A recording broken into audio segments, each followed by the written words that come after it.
I'm a sucker for classic literature. I know it. I think we both are. Yeah, that's true. I mean, we're sort of surrounded by it. We're sort of nerds. That's almost the entirety of our old book collection. Yeah.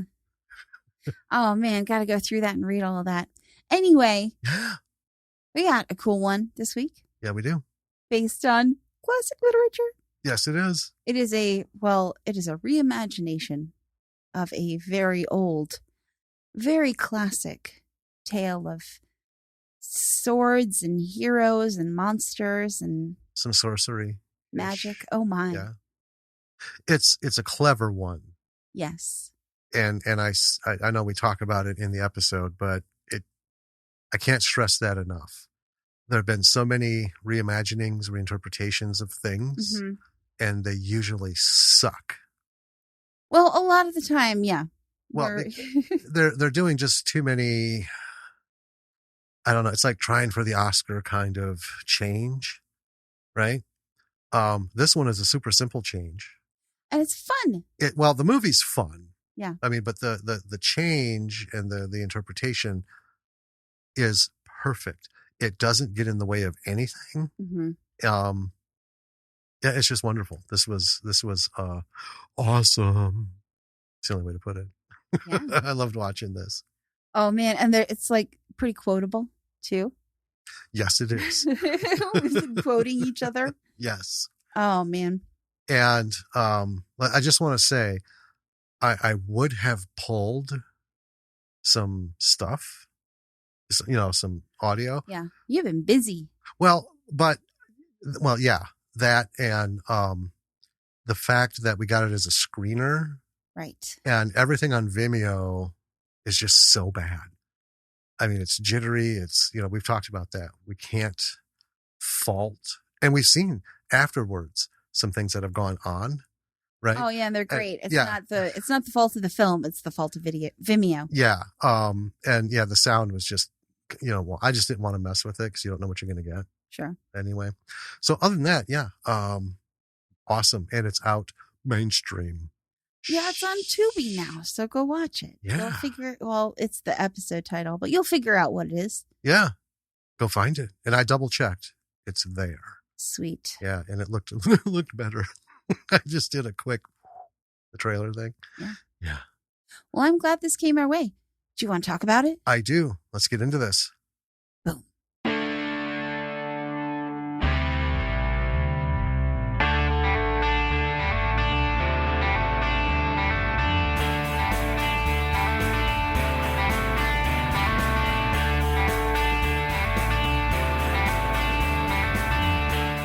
Hey, B-Siders. Welcome to another episode of Bravo for the B-Side. This is Jim. And this is Danny. And we have a really fun movie this week. Yeah. This one came to us as a screener. Indeed. But I will announce that I did get a message that it is on Tubi. Exciting. Yeah. So, guess you don't have to wait, right, to see when it's going to come out. It's on Tubi. It's got some just other like DVD distribution and stuff that was lined up, but we got to see it early and we're talking about it. Woohoo! But before we get into the fun, once again, for our nth episode in a row, we have to talk about somebody we lost. Yeah. So a couple days before this recording, we lost Meatloaf. We did. Which, sometimes it seems, I don't know, some people think it's kind of silly. Some people get it. It's kind of a hard hit. I mean, I grew up with that sound. Right? He had a very unique sound to yes. him. And he also had a wide vocal range. He did. And the Bat Out of Hell album, I mean, that was auditory Bible growing up. I mean, I was just a kid when that came out. Listen to that thing. If there was ever a risk of running through vinyl, wearing it out and carving it away, Oh man, I listened to that thing over and over and over, front to back. You know, obviously, like most people, picked out like just kept lifting the needle at the end of Bat Out of Hell, Oh yeah, replaying it. But absolutely. Paradise by the Dashboard Light, um, 2 out of 3. Oh man, And who could forget his memorable performance as Eddie in Rocky Horror Picture Show? right? I mean, yeah, I mean this is a guy who was in the core moments of my myself forming myself, I get right? it. These were the formative years. Yeah. This was pre-middle school, it was elementary school stuff, and these are the things that surrounded me, and he was just one of many musical influences that shaped my taste. You know, just crazy, crazy. Yeah. So Shame. there won't be any tours. I do regret not having been able to see him on tour. You know, Yeah. but when you're a kid, you don't get to see much of anything, right? Well, You that's know, true. I mean, you don't, and you especially don't get to see things that are, you don't necessarily get to see things that are specifically tailored to your taste. It's always sort of, what your parent or your auntie or your grandma if they'll brings you to. if they'll drag you to it, Yeah. yeah. Well, yeah. I mean, I fawned over wanting to see Kiss in concert, Grateful Dead in concert, the Police when I got into middle school in concert. So many concerts I didn't make. I was You brought know, to a few. I mean, as a kid, I was lucky enough to have adults who like wanted to share concerts and stuff with me. The unfortunate thing though was it was sort of wasted on me because it was a lot of country music concerts and things like that, right? which even as a kid, I was like, take it or leave it, you know? Well, I was fortunate. What kind of made up for all of that was I was lucky in that I had a parent who couldn't have given a shit one way or another about anything. So when I asked, hey, my friend, his older brother is going out to California in a van, and they're going to go to the Grateful Dead concert, and they're going to follow them on their tour all the way across the country to Martha's Vineyard. Can I go? Nope. So at 13, me and my friend were with his older brother who was 19. And yeah, we basically lived in a van all summer following this. And I got to tell you, um, yeah, some advances were made in that whole formative year thing. I mean, I'm not going to get into it here, but I saw stuff, a lot of stuff I bet you did. in those months. Oh man, it was. As a Deadhead groupie, I'm sure you did. Oh yes, and the movies don't even come close when they try to depict what has gone on. But I will say, you talk about a tight knit community. Nobody ever went hungry.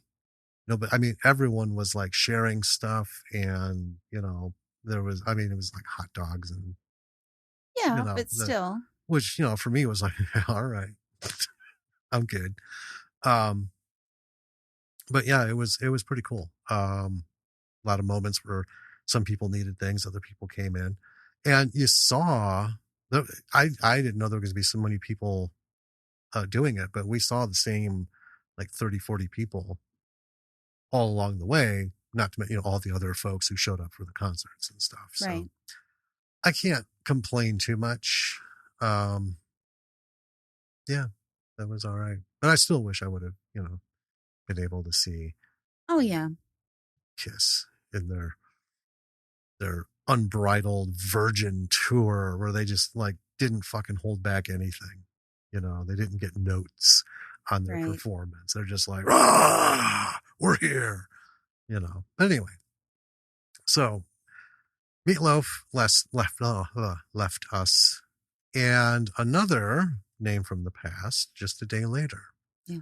Louis Anderson Um, and It's just Louis Anderson. Every time I hear his name, it conjures up his face in so many different roles right, that I saw him in. and Louis was funny. I Yes. mean, in the weirdest ways too. You never saw it coming with Yeah. him. I I would agree with that. I'm trying not to laugh too much because Oh yeah. my face hurts. Okay, we'll stop So that. My if I seem more sedate than usual.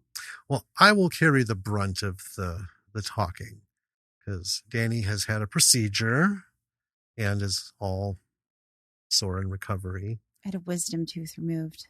Yeah, It was ouchy. yeah, and it's only been 2 days. Yes. So anyway, Anyway, I think that's it. I don't I know think what's so. going on. All right. Well, let's get talking about this movie that again came as a screener. And I'm going to admit, I when this gentleman reached out, said this is the thing I made, I was not sure what to expect. Okay. Right? Yeah. Well, because we were talking about, coincidentally, last few episodes, we've mentioned things about mixing things up, changing things around, and what works and what doesn't. Like we talk about why Ghostbusters. Why make a remake a movie, replace everybody with women? How about just make a movie with women on their own, their own talents, their own names, their own skills, instead of trying to equalize things by just remaking movies. I think women deserve way better than that. Oh, I You know, agree. and it's the same with the diversity. Okay, let's quit redoing things and then add different colors and nationalities to the cast just because it's painfully obvious. It's very trope. It actually, to me, works in reverse. Well, we watched James Bond, No Time to Die. Right. And afterwards we were discussing how how much fun and how clever it was for them to introduce potentially a new 007 Yes. who is not James Bond, Right. right? Mm-hmm. And how much fun that was and how great she was. Although I will still say that I can't remember the name of the character, but that Cuban girl, she stole the whole movie for me. There's a thing about that I just read. Is there? Yeah. Some people are suing Universal Studios because there's a trailer. I can't remember the name of the movie. I just saw this all in. My mind is just all over with studies and stuff. I can't remember shit anymore. Um, but anyway, they rented a movie on the premise that she was in the trailer for it. She's got a huge fan base out there. Oh, really? Oh, it's hilarious. Yeah. So anyway, in the final cut of the movie that was released, she's not in it How at all, horrible. at all. But she's in the trailer, so they're trying to nail him, big time for false advertising, deception, just all this stuff. Which I'm kind of on their side. Hmm. If you're gonna make a trailer for your movie before the final cut, I understand marketing and shit. But here's the deal: what you've cut, recut the trailer. Yeah. And if it's a budget issue, well, then you shouldn't be cutting trailers that early. That's fair. I mean, this is like studios. You've got a rough cut before you do a trailer, you know? Yeah. And nobody gives a shit about what movie's coming out 6 months ahead of time. Just 30 fucking days ahead of time. Let us know. It's all we need. It's all we've ever needed. That's true. You don't build up hype. You build up frustration, But anyway, we've gone on for far too long. Well, no, I was just going to say that, yeah, with the James Bond is dead, but 007, right, which is a portable title that can be double O's. They're handed out to, when one dies, someone else comes in right. as a 00. I would love to see her in it. I would love to see the continuation of Ian Fleming's 00 world, the MI6. Oh yeah. Stuff. but with her.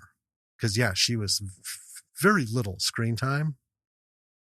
But we talked, both of us were like, oh, eyes on her the whole time she was on screen. Oh, There was she's just great. something that sold it. So, and that's how you do it. You don't call her Jane Bond, No. and you don't remake all the Bond films with her in the lead role. I think Give her own story. I think she deserves her own original work. Yeah. Anyway, with that, Do you want why me to don't tell you you tell about us this movie? about this movie? Yeah. This movie is called Bae Wolf. That might sound familiar to you. But it's Beowulf. BAE space wolf. Another quick, I've made this comment before. It made my heart sputter when this was sent to me. But if there's a word I hate most in the English language, that's it. Bay.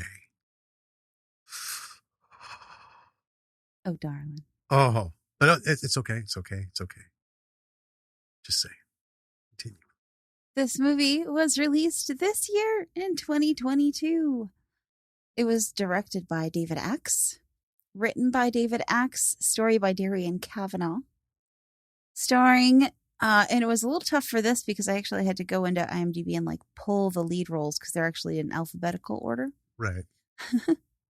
But starring Morgan Shaylee Renew, Josh Kern, and Jennifer Hill. Not rated. According to IMDb, and we could confirm this with David if we talk to him, the budget was $37,000. And then here's the logline. In the year 500 AD, a jealous, decapitating monster terrorizes the drunken revelers of Heorot. A fearless princess goes in search of a hero who can save her people. But that hero guards a secret more dangerous than any monster. So we start with an old guy sitting in a pub full of Danes. Some young guy comes up and asks him if he's the Shaper. And then goes on about Beowulf, Grendel, the whole 9 yards. And then he asks this old fellow how much of it's true. And the old man asks, how much mead can you afford? Which I like that answer. So later, that young guy stumbles out of this pub and ends up standing next to a building. He like stumbles away from it towards the camera. Well, it's not that young guy. There's a super 30 years earlier and far away. Oh, yeah, that's right. So this young guy stumbles out towards the camera, past the big fire in the middle of the village, ends up leaning against a post on a building. And as this is happening, what you see, and I want to say, I make this known. So this was a screener. It was on Vimeo, which we've never had good luck with Vimeo in terms of picture quality. There was a lot of jittering. Yeah. And stuff. I suspect if we watch it again on Tubi, it's going to be way more clear. Probably. But what you see in the background from my eyes was a guy wearing like fur shorts, and that's it. Right? Just kind of like breezes in way in the far background and kills 2 guards by the pub. And he takes one of their heads, and the drunk dude sees nothing. And then shorts guy goes in the building, and one by one, people start to stumble out, clutching their guts, their chests, each of them dying in turn. Yes. And this drunk guy has no clue. And then shorts guy comes out, and he walks away. And he comes towards the camera, and he just like does that prickus, bam, shoulders. Yeah, he does a shoulder check. Yeah, as he passes the drunk dude. Who then turns around, sees what's going on. He's like, what the hell? So the next morning, bodies are being tossed into a cart. The guard at the cart looks bored as hell. So there's one guy like actually doing the work, and this other guy is literally just twiddling with his sword. Drunk guy is laying down in like a small like platform stand. The queen comes up and yells at him. We learn his name is Umfert. And we learn that it was Grendel that came in and killed everyone. And then tells him to go apologize to the princess. You heard that his name is Unfert? Umfert. It's Unferth. Oh, I heard Umfert. Oh. You looked it up. I did look it up. Tell me it didn't sound like Umfert. No, it didn't. It sounded like Umfert. You're Umfert. Well, I'm going to keep calling him Umfert. Why? Huh? Because you can blame Vimeo. That's the wrong name. It's missing one H.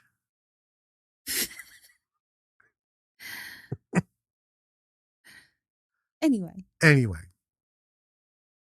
So the princess is digging a hole to bury the bodies. The village bard is saying he doesn't even know how to write all of this down, what's happened. And he's a shaper.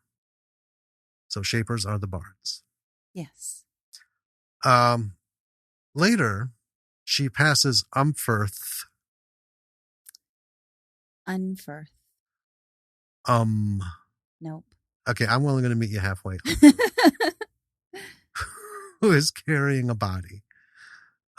He's upset that he didn't stop Grendel. And this was awesome. There's this big conversation here. And the princess pretty much says that he's useless and a coward, and he couldn't have done anything anyway. He's a nice guy, but he's utterly useless in that regard. Yes. And I thought, wow, talk about verbal castration. That was sweet.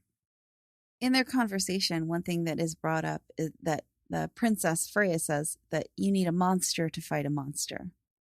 And part of her verbal castration of him is that he's just too, nice and boring and well, I mean, she says a lot of things, and as it unfolds, it becomes more clear. I mean, he's basically just like an unemployed, lazy drunk in the town who has big aspirations, but absolutely no way to fulfill them.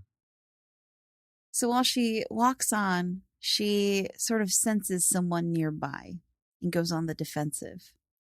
And she believes that it's a monster. So she tells the monster to go its way and she'll go hers. And then she kind of runs off. And as it turns out, it is a monster. It's a blue monster of some kind. And it walks off to find Grendel. So it knows Grendel. And starts asking Grendel what his whole plan is with this village. And it turns out this monster is Grendel's mom. Yeah.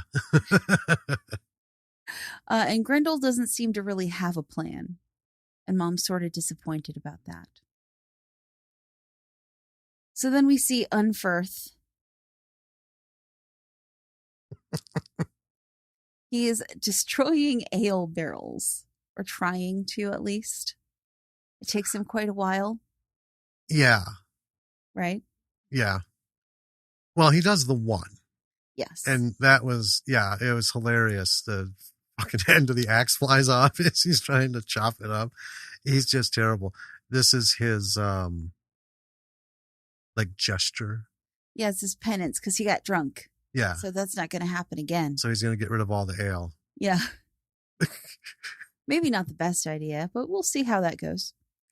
And then he ends up burying another ale barrel. And then he's with the guards outside the longhouse. They're ready if Grendel returns. Inside, the queen is giving a speech about the people who died. And we were talking about the way in which the story is told. Mm-hmm. And it is, we all kind of know the story of Beowulf. Right. Right. And it's always sort of this very epic, long-winded kind of thing. I will say Beowulf is a very long-winded story. It is. But the speech that the people in this movie, what am I trying to say? The speech style is more modern day. Oh, right? the way they speak. their Yes. dialogue. Yes. Yeah, this is not a period dialogue. No. This is as if you were to just walk outside and start talking to folks. Which I think is a lot of fun. Oh, I was fucking digging it. Are you shitting me? Oh, that's bullshit. Yeah. Don't need to get fancy. I was in as soon as it started. Yeah. So she's giving this like very funny speech about the people who died. And then the people ask her about the monster. And she initially is like, well, how about we drink about it? And then learns that the ale is gone. And then she's like, okay, well, then how about we go hunt the monster? This will keep everyone happy. Well, she offers to go on a night hunt. Night hunt. To go kill something. So they're all like, night hunt, night hunt, night right. hunt, night hunt. Freya doesn't want to join the hunt. So she tells the Shaper, who I have at this point figured out is the Shaper of Herod from the beginning. Right? He's telling this story. Right. She tells the Shaper that they need help, but her mom isn't going to ask for it. So she's going to go on a quest to find some help. And the Shaper's like, well, I don't have anything better to do. I will go with you. And accompanies her. It's funny because in all of this, Unferth catches a guard sleeping. And he like wakes him up. And I love this. He's like, you don't want to end up like Jeff, do you? And that's the thing. The core people have the names. Yes. Of the tale. Everybody else later on, there's like Carl. I don't think I wrote it down, but it's like, what? Oh, did you see what happened to Carl? Some shit. So yeah, he leaves and the guard falls asleep and falls off the tower. Yes. Right. So we get daylight. Or no, first, Grendel returns. Yeah. Grendel strolls into town. And this was so weird. A dog follows him in. Off camera. Yes. And then he ends up like stopping and petting it and everything. Now, I'm going to assume it had something to do with the story. But you had pointed out the leash. Oh, yeah. Like he was... The collar. Yeah. I don't know. Maybe it was part of it. Maybe they made it part of it because the dog just kept going. I don't know. Grendel gives it some pets. He does. It was pretty awesome. It's not a very effective guard dog. But... And then we get some cut shots of him going into buildings. One, he comes out wearing a boa and a hat. And then he's in another one eating and drinking on his own. And then he has an imaginary conversation with himself. He's just living it up in this empty village. Well, yeah, because he initially goes into the longhouse to do some killing, and he finds it empty. So he's like, oh, all right. So then we're with Freya, the princess, and Shaper, and they're walking through the woods. They hear some growling. And then a horse. And a woman riding it comes up with some folks trailing her posse. Yeah. She takes out a sword and comes at the princess and Shaper. And they just kind of like stand there. And I thought, for a warrior princess, you're pretty forgiving on the whole distance thing. So anyway, this woman ends up running past the both of them and leaps into, I thought it was a pile. It's like a pile. Well, it's like behind a mound. Right. Kind of thing. Yeah. And apparently she's killing an imp. Well, yeah, one of her troop is like, you saw the imp, right? Did you see the imp? So Shaper is starting to jot things down. And all of a sudden, the woman emerges from behind the mound with a severed head. And then she introduces herself as Beowulf. And then they head back to town. There is a bit of flirting between Beowulf and Freya. There is. It's a little... Not much. There's more later. Yes. Yeah.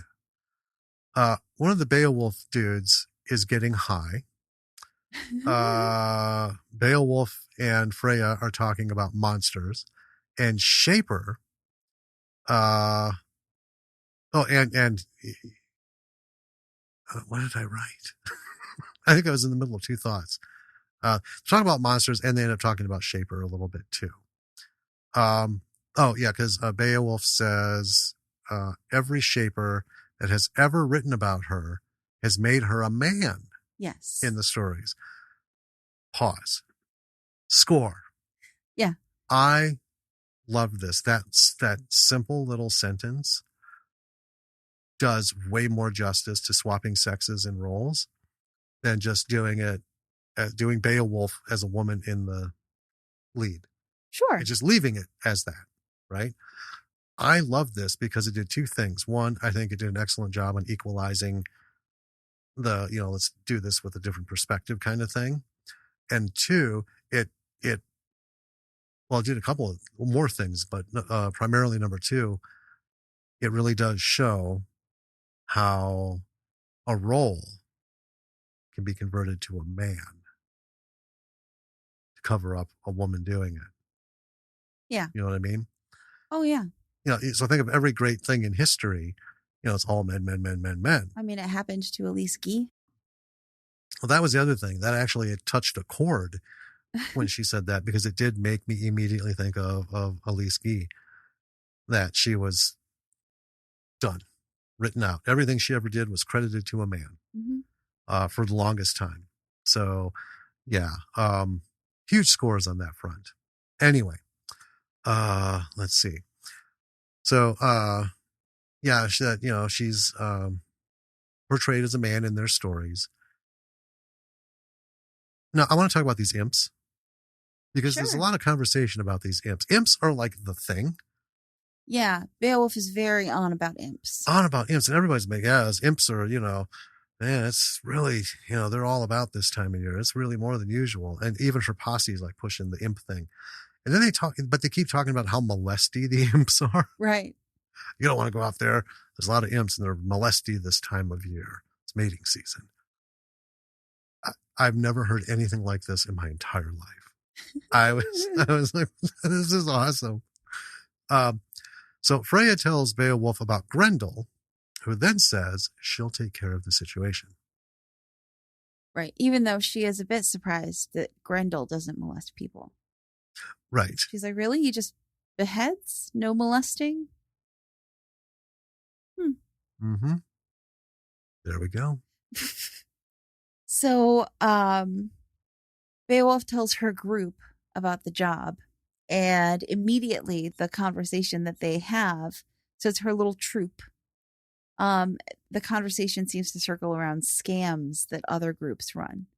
So they're convinced that Grendel is not a real thing. Right? Yeah. It's just a bunch of posers. Right. Like, yeah, well, we just saw him rip the fucking heads off of people. That's not a poser. But anyway. So they're essentially discussing how to, figure out what the scam is and, do away with it. Yeah. And Shaper comes by as they're having this discussion. And what's funny is it seems like they kind of want to hide the discussion that they've just been having, but they're not really doing a good job of it. And Shaper's like, what a coincidence that we found you guys so quickly. And they're like, yep, super big coincidence. Mm-hmm. So back in Herod, the return of Freya and the monster hunting group is causing a stir. Beowulf starts listing her accomplishments. Like she marches right up to the queen, is like, I'm Beowulf, goes on with this big list of titles, the hero titles, and then starts to negotiate a deal for their services. Obviously, they're not going to do this for free. Right. Right? She then tells two of her group to go out and find the Grendel. They're going to do some reconnaissance. And then immediately after she sends them off, the village is so happy that they're there that they're like throwing a party. Mm-hmm. And then the queen and Beowulf have a little dance off during the celebration. Yes. Which is pretty fun.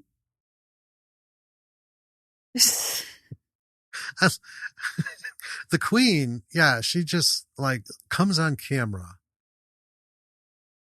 statues for a second, and then just busts into it. Oh yeah. And it was so much fun.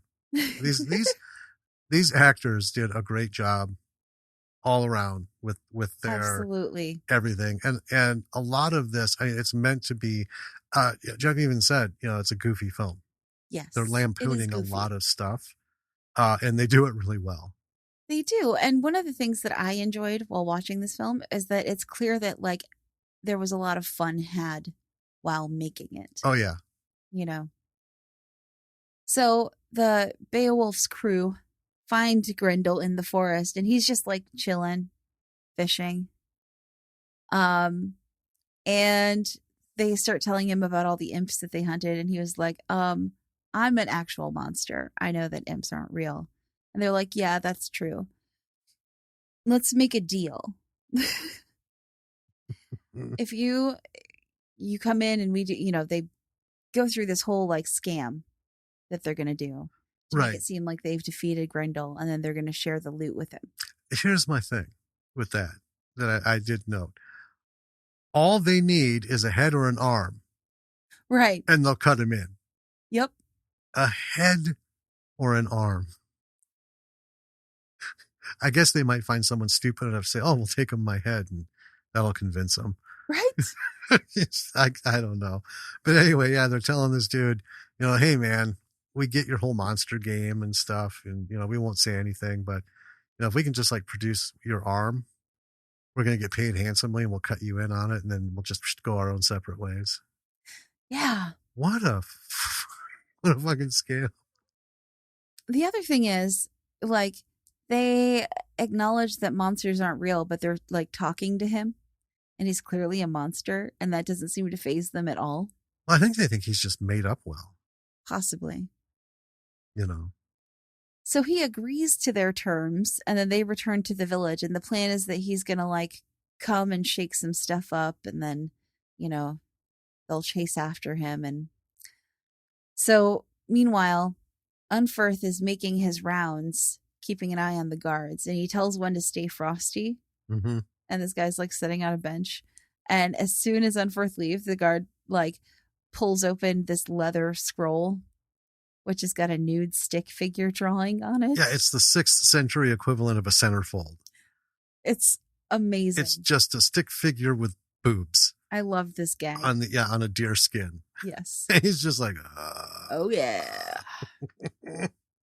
So that night, the town is kind of chatting around the fire when Grendel comes in, and he's cloaked, and he just starts talking with them, and then bringing up some pretty good points about, some societal issues that they have in the village, which is hilarious to me because they're all like, like it says, they're drunken revelers. These people are not particularly intelligent. Right. Right. But with no mead. Right. Beowulf's people got them all stoned. Yes. Yeah. So this is one of those, fully baked quasi-intellectual gatherings of right. The freshly inaugurated to being high. And then he outs himself as Grendel, and everyone laughs, and then he promptly slaughters a bunch of people. Yep. Beowulf chickens out, shocked that monsters are real. Yeah, she starts crying. Yeah. And then Grendel outs her in her scam group. And then he proceeds to tell them that, he might look like a monster, but they're the real monsters, because he just wants to love and be loved, I guess. Yep. He just wants to be included in their community. And then he just walks off. And I wrote, mic drop. Right. Because it was a pretty bam. And it was silence after that. And as he's leaving, the guard that he passed coming in is still staring at that stick figure with boobs. Yep. Oh, man. Later, the princess and Unferth are digging another mass grave. Yep. I kind of thought at this point, one more of these Grendel visits and they won't be digging shit. Right? Because there's not going to be enough people left to dig. I mean, There's they like got 24 people in this village. yeah, they got to be going down hard. So he digs into the princess for calling him a coward, and then bringing back a charlatan hero. Later, he digs up some buried mead and drinks it because trying to destroy it was way too hard. So he buried all these mead kegs all over the fucking place. Well, I think Unferth has become rather disillusioned on the merits of staying sober and on top of shit. Well, I mean, I get he was trying to, if I wasn't such a drunk, maybe I could have found the courage or something. But yeah, he's just like, what's the point? It's all bullshit. So we fade into nighttime. Beowulf is alone by a fire. Shaper shows up. He's digging for her backstory. He's a writer. Yeah. Denied a chance to be a guard because she's a woman. Fought a lot as a kid. Decided to go out and do her own thing. That kind of sums it up, right? Yeah, Not in a a lot nutshell. Yeah, I mean, it's taking, even in like a Viking world, there still weren't a lot of opportunities for women. Well, right? I mean, yeah. Fight when you got to fight, and they had shield maidens. But overall, no society has ever fully mastered the fully equal. I mean, even the Celts, right? They understood a lot of things about balance. Women teach boys, men teach girls, and, get the opposite sides working together and, for perspectives and stuff. But I get it, bullied and stuff. And they end up talking about something that Grendel said about dragons being real in his big thing. Yes. In there. Beowulf says, if they are real, they could destroy the human race. And of course, Shaper, ever the pragmatist, says the human race will end up destroying itself. Yes. And then the queen is having yet another meeting going on about how things could be worse. But she has a plan. Then she has Beowulf come in. Beowulf says she should give Grendel exactly what he wants. And the queen agrees. And everyone's like, don't worry, I have a plan. So outside, the princess is pissed at Beowulf. Yes. Not the least of reasons being that, quote, the girl she likes is a liar. So there it is, it's out. All the flirting and everything is paid off. Boom. Beowulf is stunned, but says she'll give her last breath to make it up to the princess. So then Beowulf goes to talk to Grendel in the woods. She tells him that Herod wants peace so badly that they're offering to throw him a party, and it's going to be Grendel Day.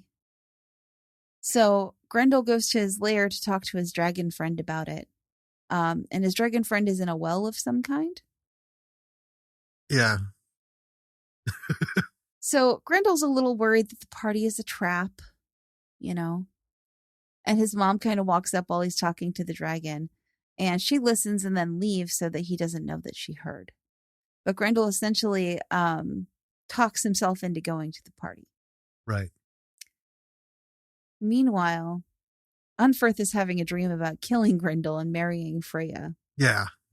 And then he cries about it with his barrel of mead. Mm-hmm. Yeah, he wakes up from the dream and starts sobbing into his beer, crying at his beer. I loved it. And then we see Grendel primping for the party. I love that. That whole bit. Yeah, he wants to look nice. Well, yeah. I mean, he's, not savage. No. He's a monster. There's a difference. Yeah. And his mom joins in, but he doesn't tell her about the party. She's kind of like digging for it, but he doesn't tell her. She ends up telling him to have fun and be safe. And it's kind of sweet. She's like, who we are isn't our fault. All we can be is honest about what we want and need. And then she says, if anyone hurts him, she's going to wreck the whole world. Really sweet mom stuff, actually. So he goes to the village where everyone is hiding in the longhouse, and then they come out cheering when he arrives. And Beowulf shakes his hand, and they start the party, and it's very fun. This whole party scene. I didn't write down a lot of details about it, but there's like a guy painted like Grendel. Oh, yeah. I mean, they're all in. Oh, yeah. And they're having a blast. And they're Oh, yeah. dancing, mixing it up, and Yep. it's all good stuff. There's some women at the party who are hot for Grendel. And this got us both. The one who's like, I can fix him. I know. One's like, oh, I don't care for monsters. And the other one was she's like, he's kind of hot though. He's kind of hot though. It's kind of working for me. And then the third one's like, I could fix him. And we just about died. Yes. And then Unferth stumbles up and he attacks Grendel and takes his arm. Yep. Cuts off. Swing.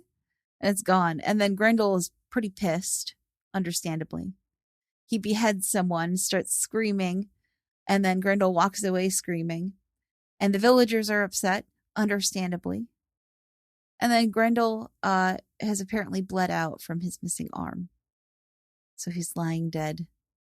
Well, yeah, but I mean, before that, he was screaming, why? Yes. And then all through the woods, why? You know, till he was done. And Mom sees him. Mom finds his body. And then we're back with Unferth in the village. And I'm not sure if Unferth quite understands what it was that he did, but everyone's pretty pissed at him. Yeah, well, it should have been somewhat clear because Beowulf walks up and like takes his sword, like you take like a firework away from a child. Yeah, or even taking away something away from a child that it's not supposed to have. Yes, and you're pretty cross about it. But she's like, he just gives him that look, like you. So now Mom is on the run. Oh yeah. We find we see Grendel. He's half buried, got flowers all over him. Mom screams. The villagers hear it, echoing through the woods, and panic, and rightly so. So Mom shows up, ready to tear shit apart. Yes. And Beowulf challenges her.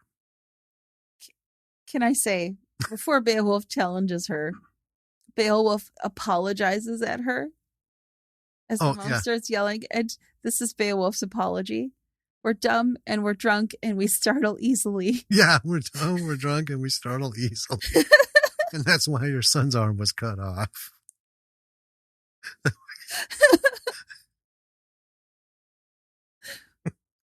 See, you don't get that when you do period speech. No. This was just wonderful.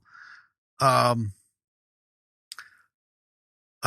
see. So after the challenge, we see a little bit later Beowulf stumbling into the hall. Mom is dead. Yes. Years later, Queen has passed. Beowulf is made queen. Shaper is writing down her pontifications. Right. She talks about monsters and dragons. And then we see smoke in the forest. And then there are people screaming, "It's the dragon." Beowulf goes out to challenge it. Princess doesn't want her to go. But Beowulf and her crew head into the woods, with Shaper in tow, of course. Well, yeah, he's got to see so he can tell the story. Yeah, exactly. It's pretty intense. And then this is kind of weird. There are all these cut scenes of the dragon. Yes. Right? So what do we talk about, folks? Do you have a dragon in your story? You don't have the money to build a giant dragon. No. Right, for practical effects. You sure don't have the money to render a really good CGI dragon in a forest environment. That's a lot of masking and editing, and holy shit, that's money. So it's one of those where it's like shots of the arm, the head, the eye, there's different things. Yeah, and it could be any size. You don't know. But then all of a sudden, it starts to get cheap looking. Yeah. right? I mean, because you're like, oh, scales and stuff and this and that. And then all of a sudden, um, that's like crepe paper. Uh, Right. what the fuck is going on here? And it does that deliberately to the point where you're like, oh my God, this is, it's like a cardboard box dragon head with shit hanging off of it. Why would they do this? To me, it was taking, when you run out there all charged up and you see the dragon, Yeah. right? You're panicked. You're going to see the terrible dragon. But Right. then all of a sudden, because they charge it Mm-hmm. when they see it, but then they get close and it's actually just a bunch of dudes playing a dragon. And their dragon outfit is what we see towards the end of those cuts. Right. It's just awful. I mean, not at all believable. And this one guy says, yeah, so now what? I mean, normally people flee. We didn't actually have a plan for someone actually running at the dragon. And that's it. That's it. Well, we do see the elder shaper kind of finishing his story that he's been telling yeah. as he's laughing. And the young guy is like, what the fuck? I loved that it ended with a bunch of bullshit artists. Oh, yeah. Right? Because we know the dragons are real. It just, I like that bringing it back full circle. I like that too. You know, because we do learn at one point there are no imps. Right. Grendel is a real monster. Imps, he says, are bullshit. I've never seen a fucking imp in my life. I've seen a lot of monsters, but never an imp. And then at one point it's explained how Beowulf and her group fake the imps. Right. It's just some sort of weird like melon thing with black carpet on it or some shit. Anyway, as a severed head. Whole big thing. But it coming around to this was cool. I loved that it ended that way. And I got to admit, I was, why is this getting worse every shot? This dragon, what the hell? That's how I reconciled it. When you're amped up and shit, you see what you want to see. Oh, yeah. But and that's what these people are counting on. But I love that, never actually, we don't really have a plan. People running at the dragon. You should just turn and go. Yeah. Their plan is to, ransack when people flee. Right. Or higher up as we'll kill the dragon. Right. And then they have some sort of, pumpkin carved dragon head or some shit they'll use as proof. That, folks, is Bae Wolf. I dug it. I liked it. It was so much fun. The one thing that does happen at the end is a lot of supers, which make watching this whole thing worth it. Oh yeah. It's really just it's the crew, everybody, the director, this was shot in like just a few weeks, and where it was shot, and there was laughter, there was tears, there was people were fired, people quit, there were spiders, because it was a pandemic production. Yes, I mean it's a very recently done. Yeah. I love that they put that in there. I think not every movie, but I think there are quite a few movies that we've seen that would have benefited from now the movie's over. Let me just say something to you as the director. What a fucking nightmare this was to make, but I'm glad we did it. Yeah. We got it done. So, hat tip for that too. It just tickled me. I just loved it. And you earn respect. Oh yeah. It helps people realize. I mean, we realize how hard all this shit is on a good day. Yes. There's a couple weeks. You watch it through that lens, Yeah. And we've talked about, God damn, how in a pandemic did you get this crazy shit. Okay. let's talk about this movie. Sure. Um, mentioned during all of this a few things that were uh, huge winners. Yeah. And before we get into that, I'll say there's not anything that is a sore point in this. Um, No. it was exactly what it was meant to be, and everything was well done. And it just was good. So I just Yes. want to say we're because let's talk about the high points, and then usually there's the negative points. Right. Don't have any negative points. No. No. So it's all high points, folks. The whole thing of making Beowulf a woman. This was the perfect way of doing it. Um, I liked that conceit. I liked that a lot. and it's not a full retell or reimagining in the sense that we've seen some things like let's take Romeo and Juliet. Okay. How many different movies have they tried to make of that fucking story in modern times, between gangs, between rich houses, right?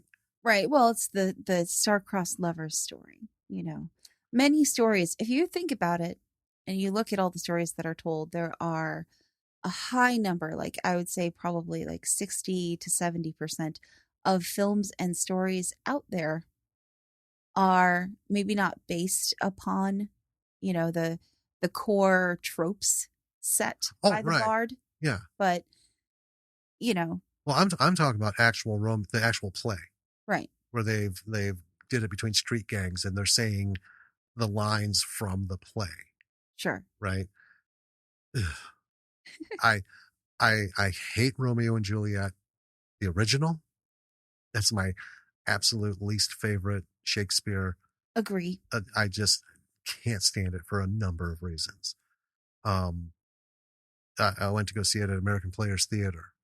They were all magnificent. Shakespearean actors are fucking phenomenal, no matter which one they're doing. And I enjoyed that, but I still hate Romeo and Juliet. That's fair. Yeah. It's not the best story. No. Um, but we've also seen a lot of other things where they've made modern, Yes. and I just don't care for it. So that was my chief worry, that we're going to get like this modern thing. And I was thinking in my head, how's this going to work? But, I'm going to go into this, see what it is. But it was delightful. And what made it work is the dialogue. Oh, yeah. The style in which this story was told was, well, I mean, you have the high points of the story of Beowulf, right? Yep. But it was told in a way that was it was very accessible. Yeah, were no doths. There were no Right. there was no terminology used. It was just plain everyday people talking Mm-hmm. kind of speech. And it worked phenomenally well. It Yes. it just made everything funnier. It made the conversations a little more meaningful, because there were some meaningful conversations. I mean, it There wasn't. were. Yeah, this wasn't just like some lampoon beginning to end, right? No. Yeah, some of the dialogue was really well thought, and the exchanges were, appropriate, Mm-hmm. and it was really good. But yeah, the fun stuff though was even better. Oh, yeah. Shitting me. My favorite line was, "We're dumb and we're drunk and we startle easily." Sorry. Take it or leave it. Um, the what what I liked also was the amount of detail they put into this. I mean, the costuming wasn't 100%. It Well, wasn't it like was like Hollywood production, period. What? it was like LARPing costuming. Well, yeah, but but even like LARPing, because we talk about LARPing. We've seen people who just like take a little tie cape cloak and put Right. it on, and there they go in their jeans and tank top. No, um, it was very well thought out on how to costume these people, and just yeah, I visually, it was really a lot of fun. Building these little huts and stuff. I mean, they did put this stuff up.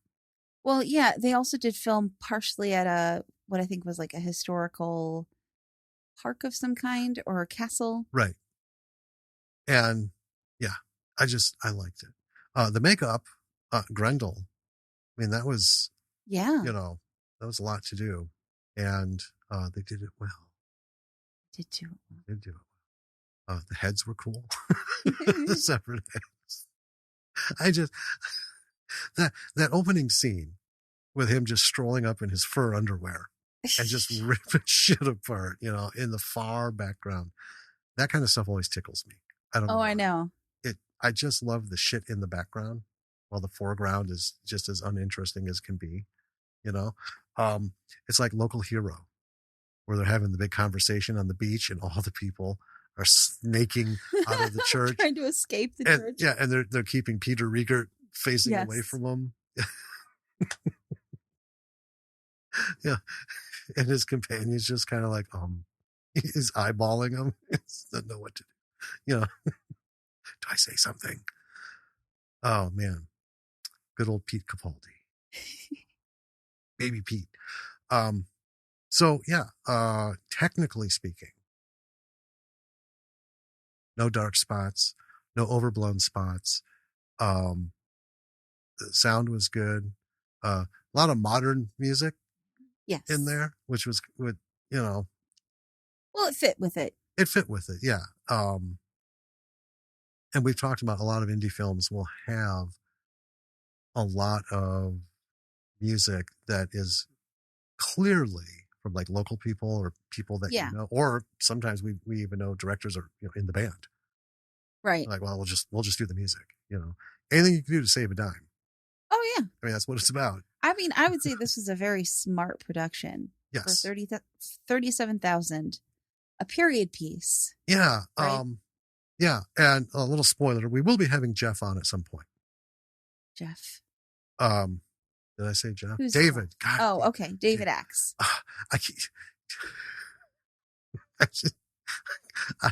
I'm looking at my notes again here. Oh, was Jeff one of the Danes? Yeah. You don't want to end up like Jeff, do you? Sorry. Dave, excuse me, David, he said it was a silly little thing. Right. And while he was doing something else, the app kind of popped into his head. And it is a silly little thing. And that's what makes it way more fun. Well, yeah. I mean, I don't want to minimize it by saying, it's a silly little thing, but it's a fun film. Well, yeah, by silly little thing, meaning it's this little lampooned version of whatever, and they're kind of poking fun at and just having a good time with, right? But the production is not a silly little thing. No. I mean, this was it's a serious, well done, production. Nothing was left. The thing I look for, edits, continuity. Mm-hmm. So I'm going to use an example from today. So earlier today, you were watching Shutter Island in the background. Yes. Okay. The one thing that was driving me nuts is when Leonardo DiCaprio was down in the cells talking to that guy.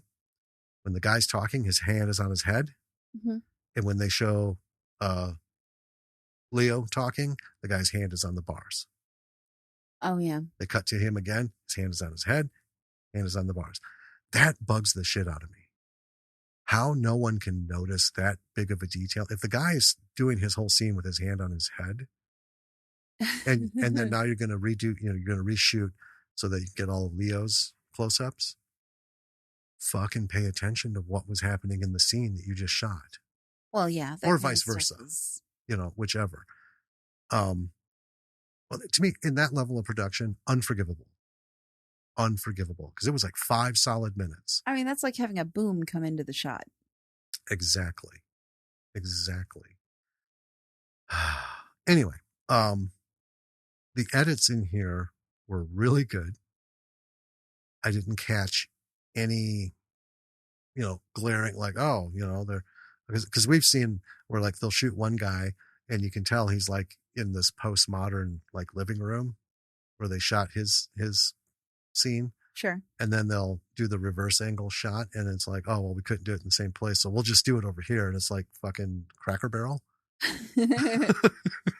You know.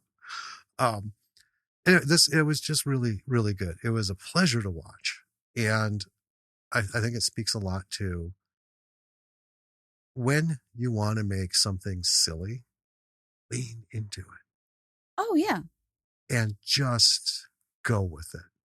You know, um, now that can work the other way. It can go poorly. Yeah, I mean there is when you're doing something that's campy, there's a fine line that you want to walk. There is, and they walked it on this one and stayed to the side of truth. I'll say. Mm-hmm. I'm thinking of a couple that we've seen that we didn't watch all the way through. There was a couple of movies in the last few months that we like fired up and we just couldn't do it because it was one where it was supposed to look like it would be silly, and all it is puerile 10-year Right. old humor, right? And overplayed, just things that are so bad. Like in the first 5 minutes of each of these, it was just nonstop. We're like, fuck this. You know, life's too short. And I know somebody appreciates that kind of humor. I don't. I like stupid humor. I like stuff, but not every 5 seconds, you know. And it reminded me of that show we watched where they had the one guy wrote the script and then they gave that script to two directors. Oh, right, the chair. Yeah, with Zachary Quinto Yeah. as one of the judges. And each of the directors tore it apart and redid it. And the guy was just like, neither one of them are any fucking good. This isn't what I wrote. Why can't you just shoot my fucking script? You know? But then the one guy who was this YouTuber was so puerile that Zachary Quinto Yeah. said, I'm not, I'm done. I'm out. You're Right. not putting my name on this. This is, it, you should be embarrassed. I mean, he really laid into this guy. Yeah, he did. And I was like, for real, man. You, absolutely. And Zachary Quinto was absolutely right. Oh, yeah, because it was just so gross. Yeah. So bad. Anyway, I always compare in the back of my head shit to that. You know, this didn't have puerile humor. Nobody was eating their own shit. Nobody was vomiting in each other's mouths. You know, nobody was dry humping everyone and everything. Right. You know, this was all actually pretty smart, like just straight line humor. Yeah, I mean, Just can't be fun. Yeah. Yeah, you don't need to go too far in any direction to have fun. And I think what made it more fun, it was Beowulf. Right. You know, I don't know that anybody's really tackled it in a, well, let's just have some fun with this shit. You know, it's always a serious thing. Well, You know? I liked the little twist of Beowulf being a con artist Yes, that instead was of a also hero, fun. right? And I thought that that worked really well, especially in the world that they like created for this film Mm-hmm. of kind of the silliness and the not taking everything so seriously.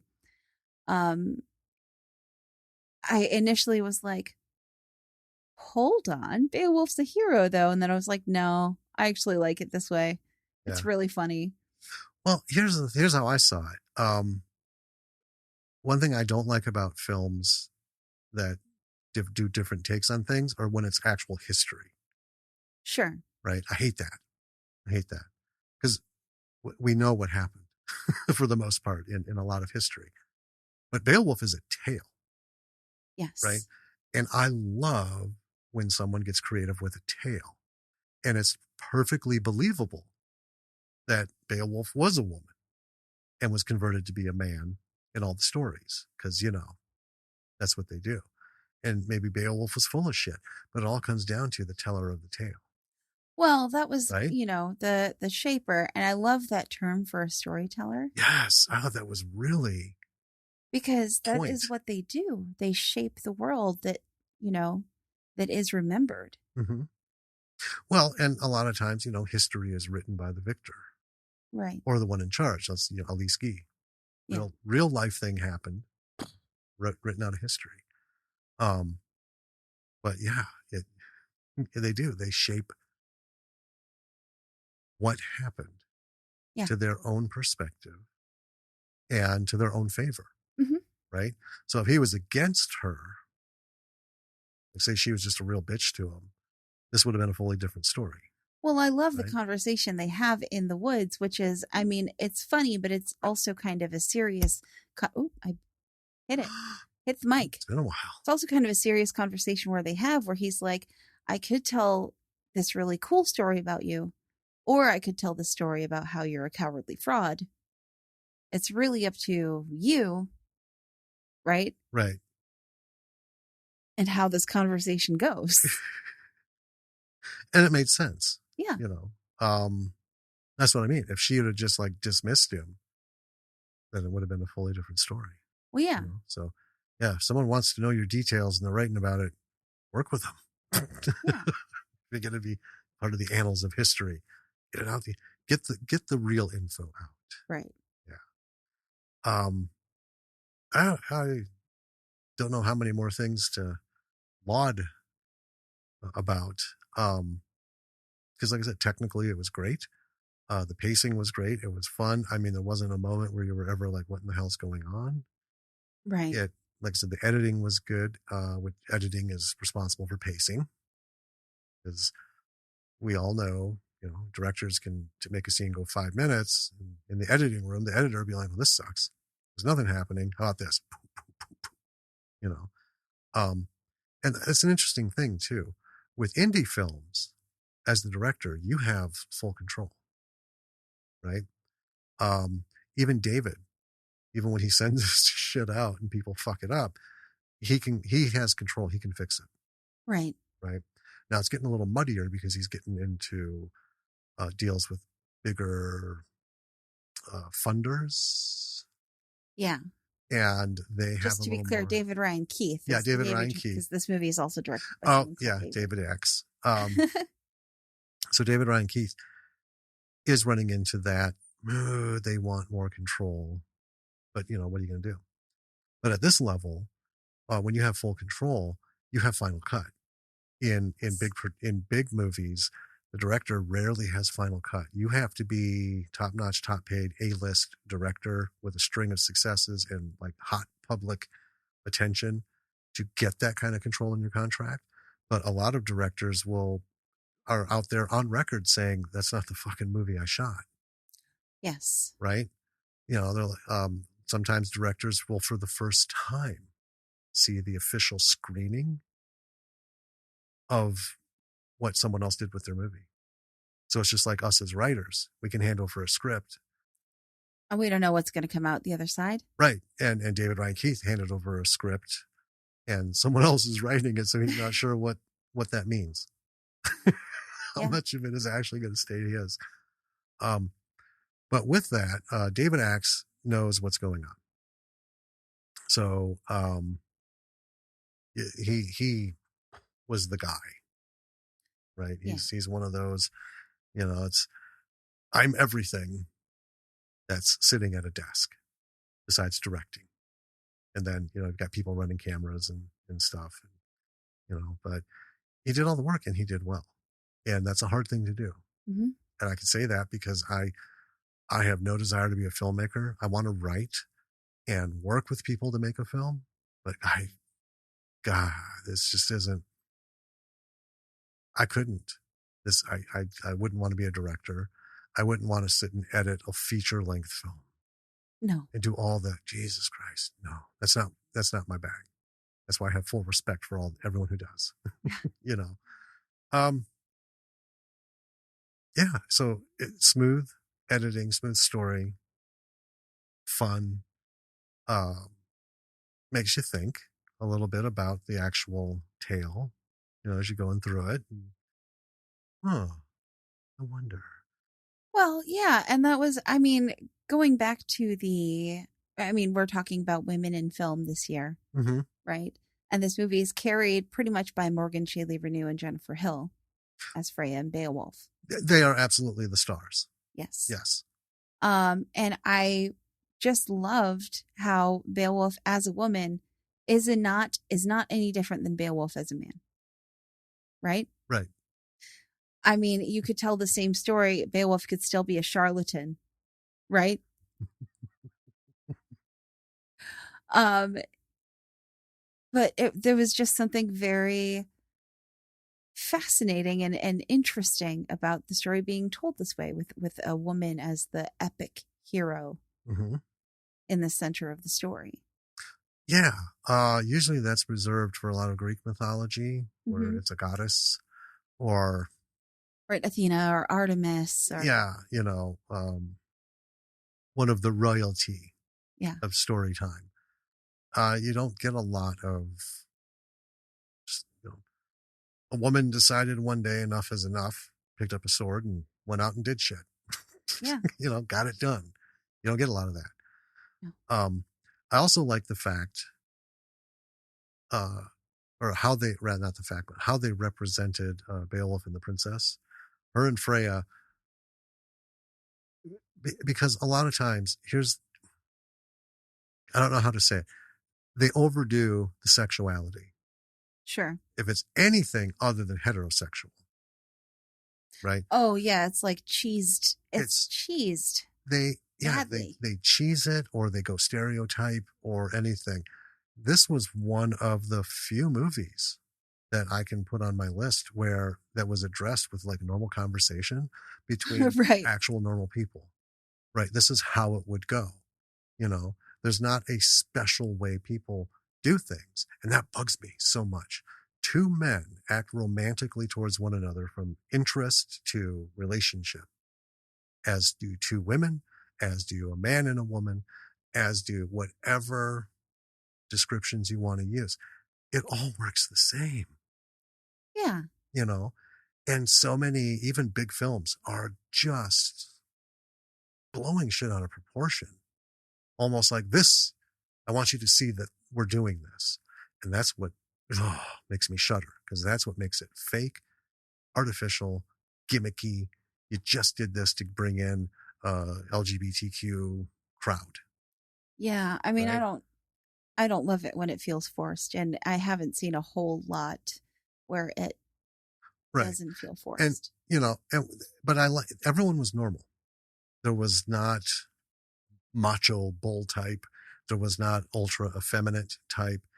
And there wasn't the reverse for the genders, Hmm. right? We've seen movies where, it's like, oh my God, that just so didn't fit, you know. But the reality is people act how they act in terms of who they are. And, if you've ever been to a pride parade in San Francisco, they let it all out. And that is who they are, and it's beautiful, right? But too many people confuse that as a gay person, male or female, is going to act that way all the time. Every one of them, right? And I don't know, it was just, I wish there was some sort of like Oscar for anything ever made, even if it's like a 5-minute iPhone video where people portray just life as real life. And I Yeah. think that is as much fun and everything. I think that's the single largest accomplishment this movie did. Was it's just because between the two of them, they're just talking. There's a little bit of flirting, you know. There's a little bit of meaningful conversation. Well, yeah, I don't even really like in heterosexual movies when it's cheesy romantic. Like, I don't tend to gravitate to rom-coms. I think a couple weeks ago I had a little bit of a rom-com stint just because they were like brainless and, you know. You did. You burned through some. Well, yeah, it was like the holidays. Yeah. I don't know what it is. Just like brainless, dumb. I don't know. I don't have to pay attention to them.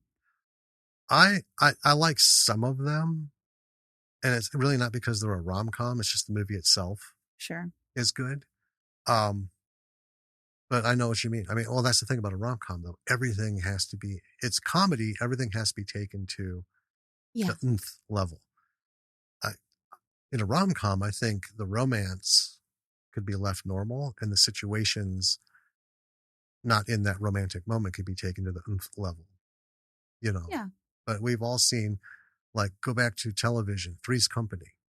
Three's Company survived on the well-established foundation of television sitcoms of sexual innuendo, misheard, overheard conversations, right? You hear like Mm-hmm. this person hears the last 10 words of this conversation, they blow it up, and that's the whole thing for the episode, you know, misinformation, misunderstanding. I didn't care much for Three's Company when it was on. I'll say that. I didn't watch. I I know mean, I saw maybe one or two episodes on like Nick at Night, but it was just too much every episode. I mean, that's what it was. Every episode. You know, it wasn't let's take like Seinfeld. Seinfeld ran for so long because they kind of shit on all the conventions and just it was literally a show about nothing. And the nothingness of daily life can be funny as hell. this is true.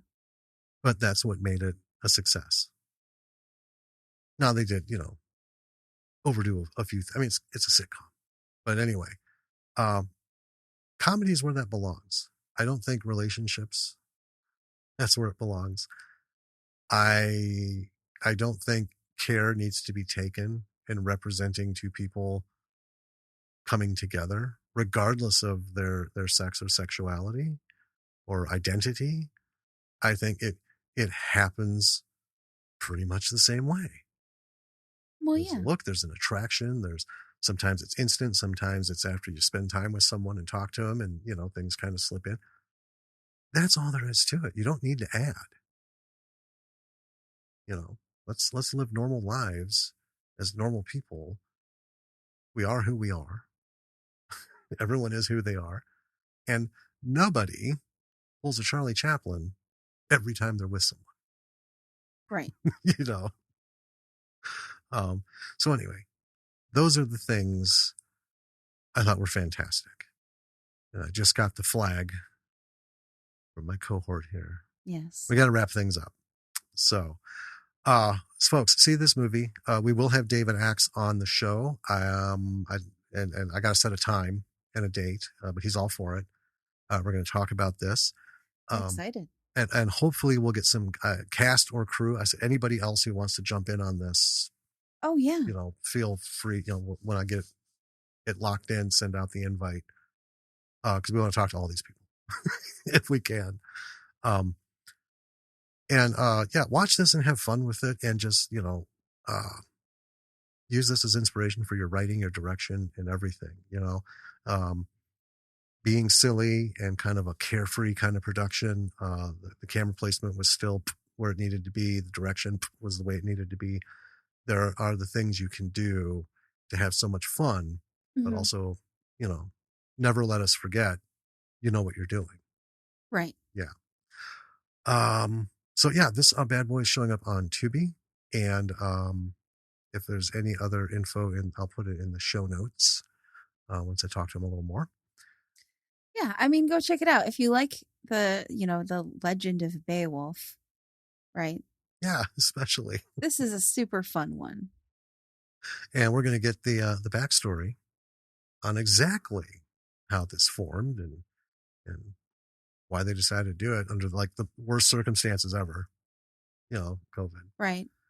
But until then, folks, you can check out all of our stuff at our website, www.lordsofmisrulproductions.com. It's all there. It's all there. All the stuff. Yep. Still doing the bi-weekly thing. Yeah. This is the first of the bi-weekly. Is the episode that dropped today, because we're recording a day late also, because you were not top form yesterday. Got bones ripped out of my jaw. I know. So yeah, and we'll be doing that until March. Yeah, well, it'll probably be April because we're still recording 2 weeks ahead. So it'll probably be April before we get back to a weekly thing. Lots of studying. Just a bunch more today. New classes start tomorrow. So Jim's working very hard. Oh man. That's just the way it is. Nothing we can do about it. Yeah. Check out our stuff. Check out all of our people following us. People we're following. A couple more, every week pile on. These are your crowd, your crew, people. Check them out. Let's support one another. If you're not doing anything filmmaking and you're listening and you've got a podcast, well, help everybody out. Mention some movies, mention some directors, Yeah. Some actors and writers and stuff. Let's all do this together. Yes. All right. All right, folks. Until next time. This is Jim. And this is Danny. And we will talk to you soon. Bye.